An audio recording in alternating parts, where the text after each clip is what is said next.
Most people think that weightlifting is a young person's game. Then they see a video of this of a 95-year-old still competing on stage in Olympic weightlifting, which honestly blew my mind at first when I saw it. We get told that once you're 30, your days of real progress are over, and that your only option now is to jump on the peptide and TRT bandwagon that some 20-year-old online with no real-world coaching experience is trying to sell you.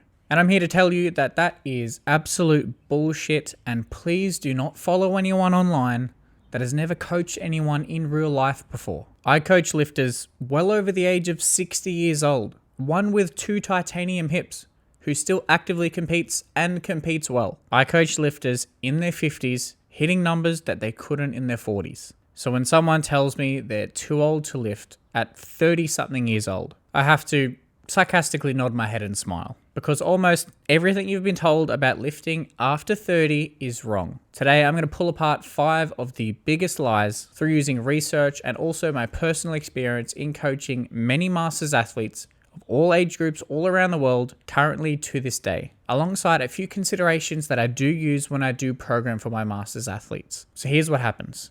You hit your 30s, maybe your 40s, and then the messaging, broadly speaking, starts to shift. Suddenly, it's all about protecting your joints, taking it easy, and just managing decline instead of chasing progress. You read online that your testosterone is falling, your muscle is wasting, and your best days are now behind you. So, naturally, you start training scared. You start pulling the weights back long before you ever needed to, and that fear, not your age, is actually what holds you back. So let's take these 5 lies apart one by one, starting with lie number 1 being that you are past your prime. So saying that it's too late to get meaningfully stronger. This one is just false. Strength is trainable at almost any age. The research on masters athletes is out there. People who keep training carry more strength, more power, more muscle, and of course better neural drive than untrained people their age. And in some cases actually sitting closer to athletes who are decades younger. And studies can show that people into their 80s can actually gain strength. I have lifters in their 50s and 60s right now hitting personal bests because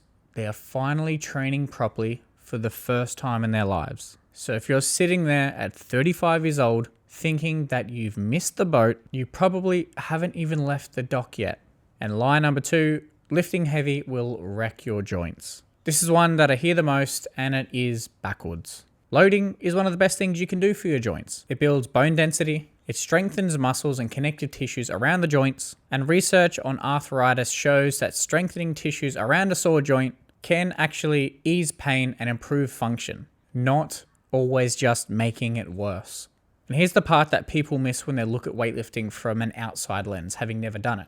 Weightlifting isn't necessarily a high impact sport. The load, of course, can be high, but the time under tension and the total amount of reps is actually quite low, which is exactly why it can be far easier on your joints than doing another activity like running or court sports. Remember how I mentioned earlier how I have an athlete that has 2 metal hips still competing. He's still squatting, albeit partial range squats, and competing. Because lifting done well is even something that replaced joints can even handle. But also the honest caveat that I must mention, this is where good coaching and clearing things up with your doctor prior does matter. Where you should be considering progressing sensibly and not just ego lifting with bad form and too heavy than you are capable of does matter here.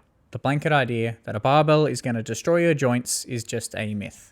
Lie number 3 is that muscle loss is inevitable. So meaning muscle loss after 30 is inevitable and you're just fighting a losing battle. Now yes, on paper, you do lose roughly 8% of muscle mass each decade after 30. But read the fine print. That number is for people that do nothing. It's more of a disuse problem than an age problem. Resistance training prevents it and preserves it, which is why masters lifters hold on to that muscle and that strength far longer than their peers who don't lift do. And I will be straight with you, as you get older, building new size and new muscle does get progressively harder.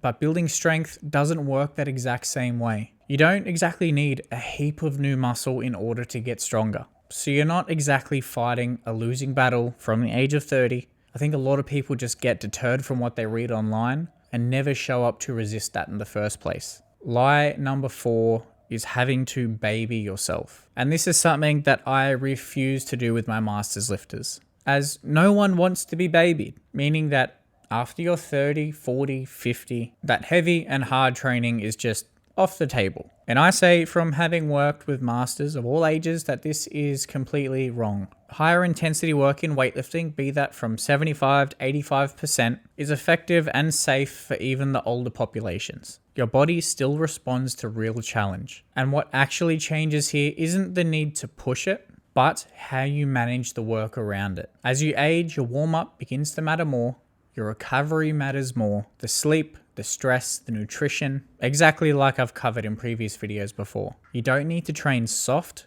but you do need to train smart. So you can still challenge yourself, but you do need to put work into recovering properly. Lie number 5 is that your hormones are shot. They're gone. Your testosterone has crashed, so why even bother? This is the internet's favorite excuse and now marketing tactic going into 2026. And yes, hormones do decline with age, I know this. But the decline is modest and your ability to respond to training stays intact. And exercise itself actually improves your hormonal profile. And what people don't want to admit is that your consistency and your level of recovery is going to decide your results way more than your hormonal profile ever will. Now let's bring this home while talking of a few key considerations that I do use when I program for my masters athletes. The main difference that I do find with my masters athletes when compared to my younger lifters is that recovery window between sessions is longer. And then there is more of a chance of needing to regress in exercise in a masters lifter if there's a prior injury or condition that does affect that movement quality, which isn't exactly an age issue, but obviously the longer you've lived, the more chance that you've run into an issue like this, which does require some regression in certain exercises. There's always something you can do. Here is the bottom line. Age is not the barrier that you've been sold. Fear is. And there is one thing that I refuse to do with my masters, and that is babying them and starving them of the chance to be able to lift like any of my other lifters. The lifters that keep thriving in their 40s, 50s, 60s, and beyond are not genetic freaks. They load progressively, they recover well, and they stay consistent for years. And my lifters who are competing on the Masters World stages, breaking world records for their age and weight classes, are not the exceptions. They are proof of what is sitting right in front of you, no matter your age. And if you're out there, perhaps a Masters lifter, over 30 years old, and tired of training alone, this is exactly what my Raising Minimums team program is for. It is full of masters lifters of every age, still chasing PRs, getting their lifts reviewed in order to continue to progress, alongside training in a community of like-minded lifters after the same thing. And if that sounds like something you have been missing, feel free to jump in for a 7-day trial. The link is at the top of the description. And also, do me a favor, if you're a masters lifter out there, please drop your age in the comments and let me know how long you've been lifting for. I would love to see the range of people that are watching this. And also for people out there who want to go deeper into their weightlifting journey, there's 2 videos here that YouTube has suggested will help you further.